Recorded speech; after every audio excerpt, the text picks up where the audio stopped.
Assalamualaikum warahmatullahi wabarakatuh. Alhamdulillah wassalatu wassalamu ala Rasulillah wa ba'd. Pemirsa Nas NTV dimanapun Anda berada, semoga Anda sehat semua dimanapun, dan semoga hari ini dapat menjalani ibadah puasa Ramadan dalam keadaan yang sehat dan lancar. Pemirsa semua, kita telah berada di penghujung Ramadan, dan Ramadan ini tentu mengajarkan banyak hal kepada kita tentang makna yang mendalam tentang kehidupan, tentang banyak hal yang menyangkut kedirian kita sebagai manusia. Nah, teman-teman semua, untuk ngobrolin tema ini, saat ini saya sedang bersama Ustadz Asep Supriyatna. Beliau adalah coach, trainer, dan juga seorang figur yang concern dalam bidang pengembangan diri dan motivasi, dan juga beliau adalah seorang dai yang banyak berkecimpung dalam pembinaan masyarakat. Pada kesempatan ini kita akan ngobrol sama beliau tentang tema-tema yang tadi, dan kita akan kaitkan dengan semangat spirit Ramadan. Baik teman-teman semua, kita sapa Ustadz Asep. Assalamualaikum Ustadz Asep. Waalaikumsalam warahmatullahi wabarakatuh. Alhamdulillah, senang sekali nih bisa ketemu, bisa ngobrol-ngobrol dengan Bang Ainuddin. Alhamdulillah, terima kasih Ustadz Asep atas waktunya, berkenan berkesempatan ngobrol dengan program podcast channel YouTube Nas NTV. Ustadz Asep, saya tertarik untuk ngangkat tema tentang Ramadan ini, kaitannya dengan makna yang mendalam, bagaimana Ramadan itu membentuk kepribadian kita sebagai manusia. Nah, apa makna yang barangkali bisa kita gali dari Ramadan ini tentang kedirian kita sebagai manusia, yang itu kita coba kemudian barangkali kaitkan dengan Ramadan dan pengenalan diri kita terhadap diri kita sendiri sebagai manusia. Gimana, Ustaz? Alhamdulillah, jadi sangat menarik ya tema yang disampaikan ini.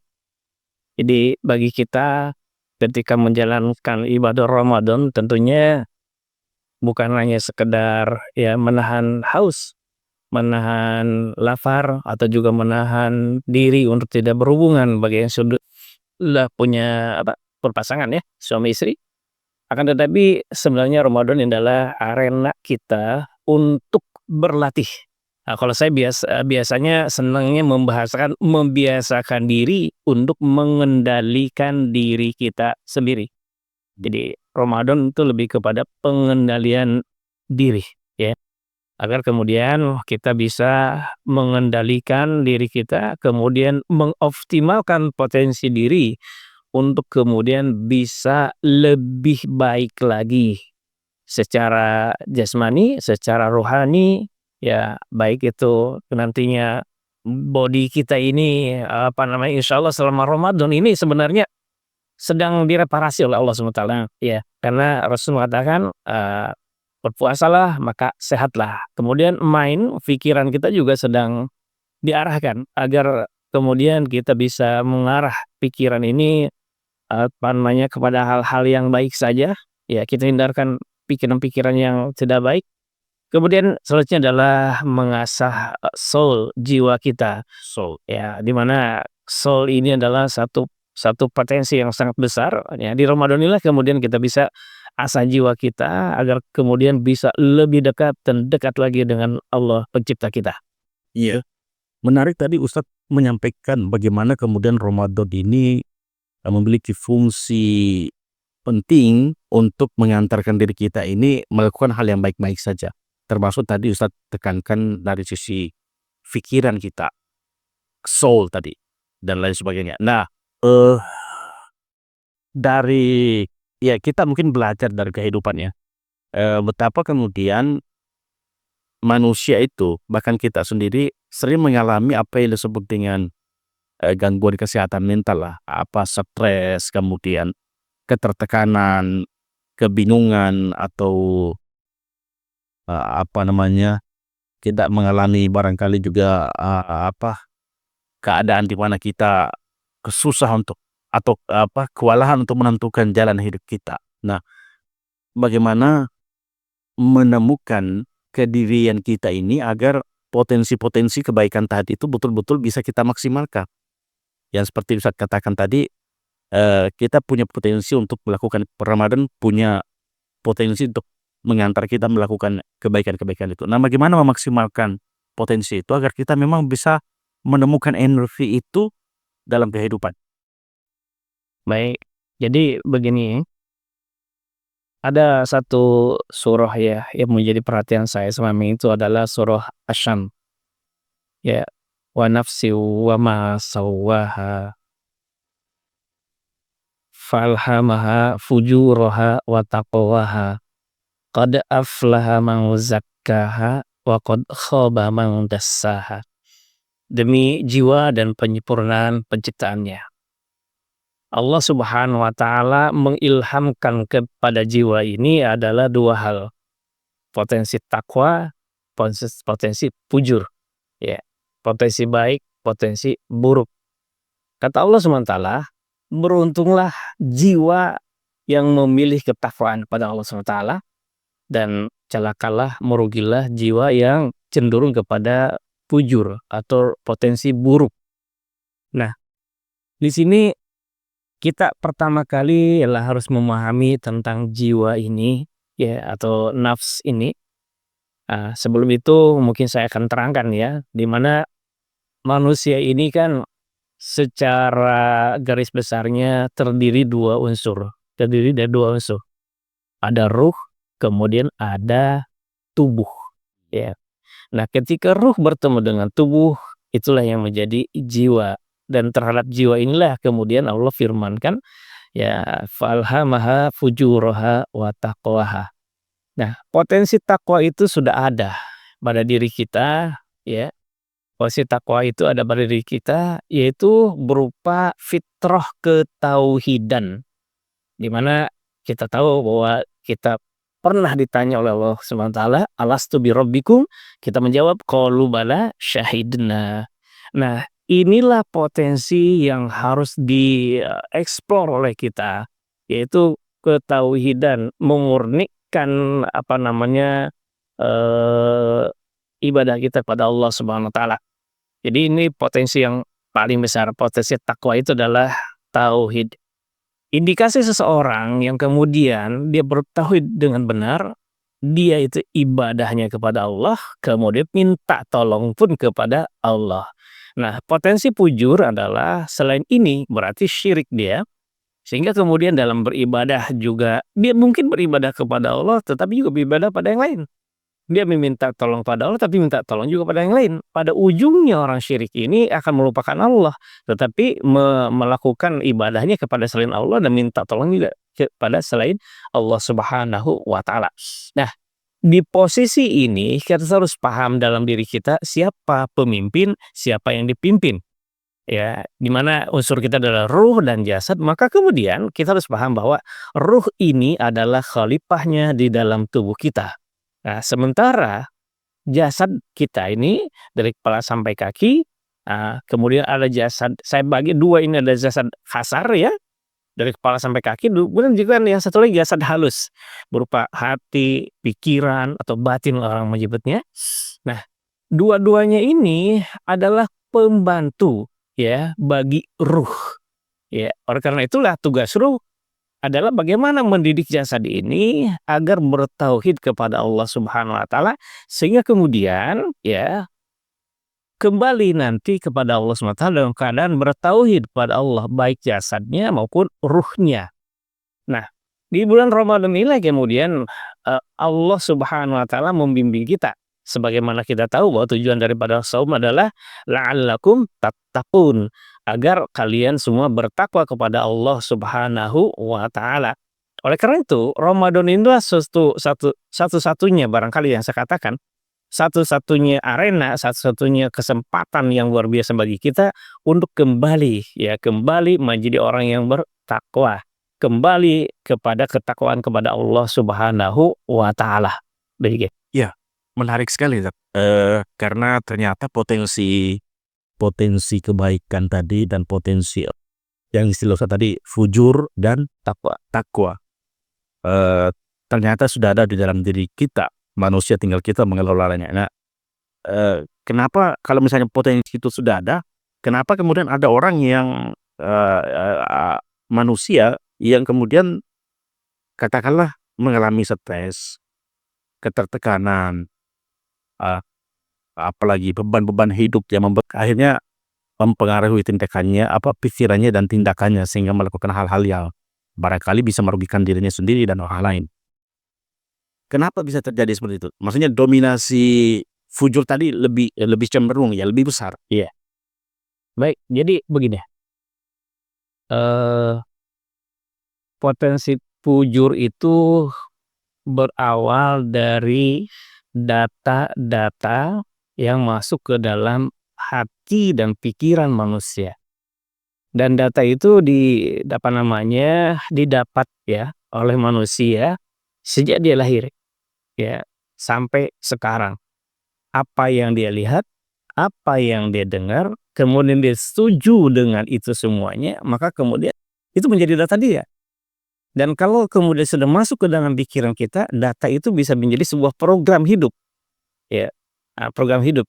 Jadi saya contohkan begini, ketika kemudian seseorang selalu melihat pertengkaran, atau melihat orang tuanya bertengkar dan sebagainya, maka di kemudian hari ketika dia membangun rumah tangga bisa jadi seperti itu yang dia lakukan. Kenapa? Referensinya adalah menyelesaikan masalah dalam rumah tangga adalah dengan cara bertengkar. Nah, jadi kenapa kemudian tadi dikatakan kok ada potensi takwa, tapi juga banyak orang yang yang stres itu malah berbuat tidak baik dan sebagainya, lebih cenderung ke fujurnya. Nah, karena memang selama ini tergantung data yang masuknya. Kalau kemudian dari sejak kecil data yang dimasukkan oleh orang tuanya, data ketakwaan kepada Allah Subhanahu wa taala, maka jiwa ini akan cenderung kepada ketakwaan. Tapi kalau kemudian sejak kecil yang dimasukkan datanya ini adalah data fujur yang dia lihat, yang dia dengar, yang dia rasa berdasarkan pengalamannya, maka kemudian di kemudian hari dia akan cenderung pada fujur ini. Oleh karena itu kita juga bisa lebih memahami di mana sabda Rasulullah SAW mengatakan bahwa setiap bayi yang terlahir itu dalam keadaan fitrah. Ibu bapaknya lah yang kemudian memberikan data pada dia, apa kemudian data sebagai seorang Yahudi, Nasrani atau Majusi, atau mungkin data-data yang lain yang kemudian akan mempengaruhi tubuh kembangnya anak tersebut, sehingga di kemudian hari dia akan menjadi dalam hidupnya sesuai dengan data yang dimasukkan oleh ayah, ibu, atau lingkungan terdekatnya. Dalam hal ini bisa juga guru, teman-temannya, atau orang-orang yang memiliki atau orang-orang yang saya sebut sebagai figur otoritas. Figur otoritas. Yang kemudian ketika figur otoritas ini menyampaikan sesuatu, maka kita akan mengangguk. Nah, ketika kita mengangguk, maka itu semua data, semua hal yang disampaikan oleh dia masuk itu dalam pikiran bawah sadar kita, dan itu akan menjadi program hidup kita. Jadi, kalau bagaimana caranya kalau begitu? Kita harus pandai atau kita harus sadar bahwa pikiran kita adalah milik kita, maka kemudian kita lah yang berhak untuk memasukkan data ini tersebut. Jadi mulai secara seterusnya lihat, dengar yang baik-baik saja, yang menyenangkan saja, yang mendukung ketakwaan kita kepada Allah Subhanahu wa taala. Insyaallah kalau data kita baik, maka hidup kita baik dan stres itu berkurang lah gitu. Tapi kalau kemudian data kita buruk, maka pasti kehidupan kita menjadi buruk dan stres sudah datang. Nah, bagaimana kita tidak stres, Bang Ain? Setiap hari kita dibombardir dengan berita-berita yang membuat kita stres. Harga naik, politik tidak stabil, dunia terguncang dengan perang dan sebagainya. Atau ibu-ibu lebih senang menonton sinetron-sinetron yang sifatnya keretakan rumah tangga, kekerasan dan sebagainya. Nah, itu menjadi data dalam pikiran kita, Akhirnya kemudian mengarahkan kita ya untuk berbuat dan bertindak sesuai dengan data yang sudah masuk di dalam pikiran kita. Jadi bagaimana caranya? Ya udah hindari saja hal-hal yang seperti itu. Fokus Ramadan ini banyak kita baca Al-Quran, masukkan data dari dalam Al-Quran di dalam diri kita, dan semuanya itu pasti merupakan data-data yang mengarahkan kita menjadi orang yang bertakwa kepada Allah Subhanahu wa taala. Iya, iya. Ini menarik. Berkait data nih, Kak. Karena kan dari apa ya, penelitian apa yang pernah saya baca katanya kita ini setiap hari bisa memasukkan data dalam pikiran kita tuh sekian juta informasi gitu. Nah, ini kan juga dengan distraksi teknologi hari ini, itu kan kadang-kadang informasi itu memang kewalahan kita membendungnya.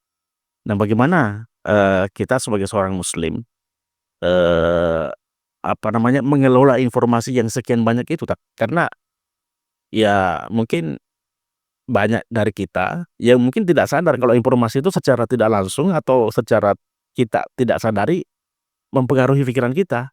Nah, seperti apa tuh pola informasi ini? Ya, memang sangat ya, sangat mempengaruhi ya.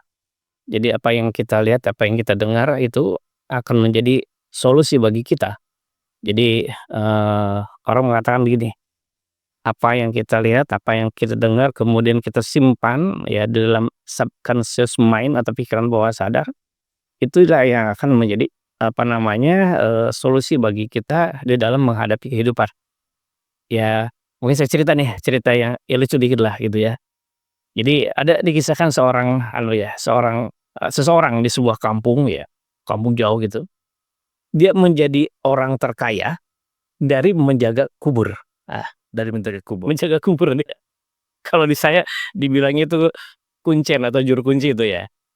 Jadi ada orang itu dia penjaga kuburan, tetapi menjadi orang terkaya di kampung tersebut. Ya kenapa? Karena awalnya kuburan itu sepi, dia berdoa di depan kuburannya sambil nangis-nangis gitu. Ada orang datang, dia bertanya, "Ini kuburan siapa?" "Oh, ini kuburan orang soleh." Ya kan? Siapapun yang berdoa di sini pasti dikabulkan. Nah, ini kan bertentangan dengan keyakinan kita ya. Nah, kemudian, saat hari demi hari, orang semakin banyak yang datang. Ya, melihat melihat semakin banyak yang datang, muncul idenya, "Wah, kalau begitu saya siapkan kotak infak," gitu kan. Jadi orang-orang yang datang ke situ kemudian dia, ya berinfak gitu, ya. Apalagi kemudian ketika dia habis dari kuburan itu hajatnya terkabul, maka dia referensikan itu kuburan ini kepada orang yang lain. Maka kemudian kuburan itu semakin ramai dikunjungi orang dan yang penjaga kubur tentunya semakin kaya. Nah, si penjaga kubur ini punya anak satu, anak laki-laki. Dia berpikir, "Walaupun saya kaya raya, saya nggak mau anak saya menjadi penjaga kuburan seperti ini." Maka dipanggil anaknya, "Nah sini, pergi kau ke kota, ya belajar yang baik lah gitu ya. Kamu harus jadi orang pintar, jangan sampai seperti bapak menjadi penjaga kubur." Nah, dibekalilah anak tersebut ya, zaman dulu kan ya masih pakai kendaraannya keledai, dibekali dengan bekal yang cukup gitu, dengan uang dan perbekalan yang lainnya. Tetapi kemudian ternyata di tengah perjalanan, bekalnya habis, uangnya pun juga habis, gitu. Nah, kemudian yang mengenaskan lagi keledainya pun mati. Nah, maka kehabisan anak ini, tentunya dia akan berpikir, apa kira-kira solusinya? Maka dia ingat-ingat lagi ya, dia selami lagi tuh, dia cari data di dalam pikiran bawah sadarnya, dia kemudian, "Yes, saya dapat ide." Akhirnya apa? Dia kubur keledainya tersebut, ya kan, dia kubur keledainya tersebut dan dia teringat ya, selama ini bahwa untuk mendapatkan uang itu dengan cara menjaga kuburan. Kemudian dia berdoa di depan keledai itu, kuburan keledai tersebut, nangis-nangis sama seperti apa dilakukan oleh bapaknya. Nah, datang orang ke situ bertanya, dikatakan, "Oh, ini orang soleh," gitu kan. Nah, seiring dengan waktu, maka kemudian semakin banyak orang datang juga, sebagaimana dia lihat bapaknya dulu, gitu. Nah, kemudian ramailah dan si pemuda tersebut menjadi orang terkaya seperti bapaknya dari menjaga kuburan. Nah, jadi artinya di sini lihat, ya apa yang dilakukan anak tersebut adalah berdasarkan data yang dia lihat dan dia dengar selama ini, ya, dari bapaknya. Ah, cuman yang lucunya begini, nun jauh di sana kuburan yang dijaga bapaknya semakin sepi. Loh kok sepi? Akhirnya dia cari informasi, oh ternyata ada satu kuburan baru. Ya, dan katanya lebih mustajab kalau doa di sana. Dia penasaran, dia cari, dia datangi. Begitu datang dia kaget sekali tuh. Loh, kok anak saya itu yang cari kuburan? Dia tegur anaknya, nak, saya suruh kamu ke kota untuk belajar agar menjadi orang pintar." Gitu. Agar menjadi orang pintar. Jangan seperti bapak jadi penjaga kuburan. Nah sekarang kamu kok begini? Lalu anaknya bercerita, "Iya Pak, kalau deh apa namanya, perbekalan saya habis, uang saya habis, kalau deh pun mati. Ya, satu-satunya cara yang saya tahu, ya data di pikiran saya untuk mendapatkan uang ya jaga kuburan seperti Bapak." Gitu. Maka kemudian saya lakukan hal ini dan sekarang Bapak lihat, saya orang terkaya di sini gitu. Bapaknya baru tanya, "Eh, itu kuburan siapa?" Anaknya bilang, "Ini," jangan bilang-bilang, Pak, "ini kuburan yang saya apa namanya, kuburan ini adalah kuburan keledai yang saya tunggangi tuh." Terus anaknya bertanya lagi, "Pak, itu kuburan yang Bapak jaga itu di kampung kuburan siapa?" Ah, bapaknya bilang juga gini, jangan bilang-bilang ya, itu adalah bapak daripada apa, keledai yang kamu kuburi." Jadi ternyata sama-sama keledai yang dikuburi deh. Nah, di sini bukan masalah keledainya ya, tetapi bagaimana seseorang itu ya mengambil solusi ya dari apa yang sudah masuk ke dalam pikiran bawah sadarnya. Maka itu oleh itu hati-hati ya, itu hati-hati. Nah, kaitannya dengan ini, bagaimana caranya sementara begitu masif ya, begitu masif kemudian apa namanya, informasi ya memborbardir kepada kita, baik online maupun offline, ya, maka kemudian kita punya hak ya, punya hak terhadap pikiran ini, yaitu hak untuk memilih memilih, ya memilih. Nah, sebenarnya ada 3 hak untuk pikiran kita, memilih, memodifikasi, dan membuat data baru. Sama dengan handphone ya, sama dengan apa namanya, komputer gitu, ya kan kalau umpamanya, Bang Ain punya handphone ya, boleh nggak kalau kemudian saya dengan enaknya begitu ya, saya ambil handphone Bang Ain kemudian saya install satu satu aplikasi yang Bang Ain nggak suka, boleh nggak? Tidak, nggak boleh. Tetapi banyak orang yang nggak sadar itu, pikirannya milik dia, tetapi kemudian pikiran orang lain dimasukkan sama dia, gitu. Nah, di sini maka kemudian ketika memilih kita cukup menggiling aja sebenarnya, ya menggiling dan cukup mengatakan, "Ah, itu buat Bapak saja," gitu ya. Nah, tetapi bukan ke orangnya bilangnya, kepada diri kita sendiri. Kita bilang, kalau ada informasi katakanlah, hidup itu adalah rangkaian masalah. Jadi, kita akan diperjalankan dari satu masalah ke masalah yang lain. Itu kan data yang mau dimasukkan. Terserah kita, mau kita terima atau tidak.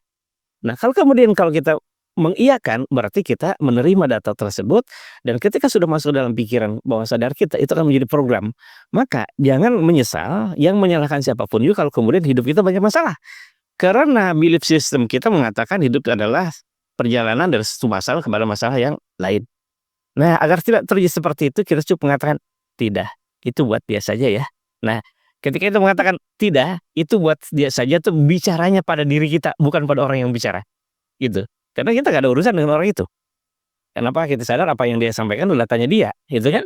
Nah, terserah kita dong, kita mau terima atau tidak. Kalau saya yang seperti itu nggak mau terima, siapapun yang bicaranya, walaupun itu figur otoritas, saya akan mengeleng, "Enggak ah, itu buat Bapak saja." Buat saya adalah hidup adalah, rangkaian dari kebaikan demi kebaikan yang Allah berikan kepada saya. Demikian. Ya, Masya Allah.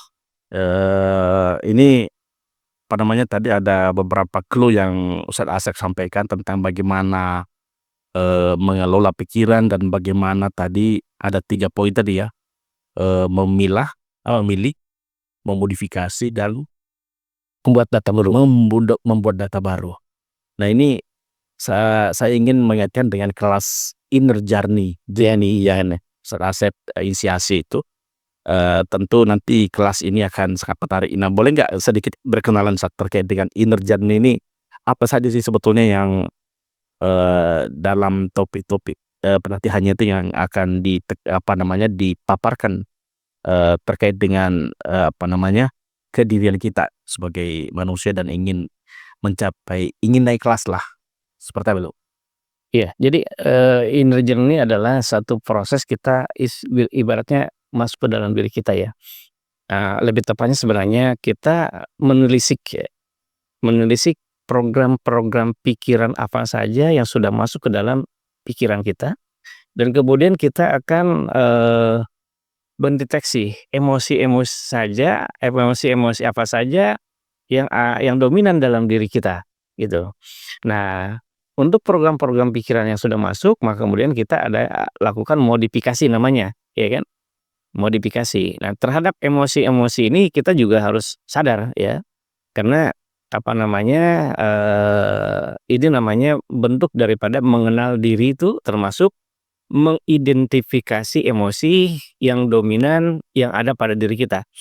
Atau lebih tepatnya adalah kita bisa mendeteksi, apa namanya, semacam kesadaran ya, kita berada dalam kesadaran emosi apa. Nah, terkait dengan tadi bahwa ada potensi takwa dan potensi fujur, maka di situ kita bisa mengklasifikasi potensi, emosi fujur itu yang apa saja, kemudian emosi takwa itu apa saja. Ya, di antara emosi fujur itulah yang kemudian kita sering membuat kita stres dan sebagainya adalah ada rasa malu, ya, rasa malu yang tidak pada tempatnya, ya, sehingga kita menjadi merasa orang yang tidak layak lah gitu ya. Kemudian yang kedua adalah perasaan yang sangat bersalah sekali gitu. Jadi kita menyalahkan diri kita sampai pada titik kita itu orang yang paling kotor itu ya, orang yang tidak berguna dan sebagainya. Kemudian ada rasa, putus asa, ya, di mana putus asa ini, orang putus asa itu sudah tidak bisa diapa-apakan ya, dimotivasi, tidak dimotivasi tetap aja udah mati rasa gitu. Kemudian ada emosi sedih, ya, karena kehilangan, karena apa namanya, kekecewaan, karena ekspektasi apa, kehidupannya tidak sesuai dengan ekspektasinya. Nah, kesadaran orang yang memiliki emosi sedih itu adalah, sederhana saja ya, kalau kita kemudian, dalam keseharian itu selalu ingin ada orang yang mau menyelesaikan masalah kita, berarti kita berada di kesadaran sedih gitu. Ya, kemudian ada, apa namanya, takut ya, rasa takut, ya artinya ketakutan yang tidak mendasar gitu ya, ketakutan seperti sekarang umpamanya, takut akan masa depan, takut, dengan pendidikan anak, takut takut takut yang lain gitu, ya. Maka itu merupakan satu emosi yang ya kalau kemudian kita lakukan, ya kita biarkan akan menjadi stres ya. Kemudian ada perasaan, apa namanya, marah ya, yang terpendam, kemudian, rasa nafsu ya, desire itu. Kok ingin yang sangat menggebu, kemudian, selanjutnya adalah rasa sombong, saya merasa lebih hebat. Nah, emosi-emosi ini yang kemudian harus kita identifikasi dan bagaimana mengelolanya. Nah, kalau pikiran tadi dimodifikasi, maka emosi-emosi adalah dirilis. Kita terima itu semuanya sebagai bagian dari hidup kita rasakan, kemudian kita kembalikan lagi pada Allah ya, sebagai pencipta semua hal. Ya jadi intinya, ya untuk mengelola emosi itu agar tidak stres, baik buruk kita terima, kemudian izinkan itu hadir dalam diri kita, rasakan emosi tersebut, kemudian kita lepaskan, kita kembalikan kepada Allah Subhanahu wa taala. Demikian, Boy. Masya Allah, dahsyat sekali. Dan tentu saja kajian ini masih bisa akan kita lanjutkan, dan bagi pemirsa semua yang ingin lebih lanjut mengikuti kelas Inner Journey, itu bisa berhubungan langsung dengan tim dari Inner Journey ya, di nomor kontak 0851 1702 1977 atas nama Ade Sariful Alam, atau melalui situs Inner Journey yaitu hitraining.my.id. Baik, sekali lagi terima kasih saudara saya atas waktunya. Dari pemirsa semua, semoga sehat selalu dan dapat menyerap inspirasi dari obrolan ini. Terima kasih, jangan lupa like dan subscribe. Assalamualaikum warahmatullahi wabarakatuh. Waalaikumsalam warahmatullahi wabarakatuh.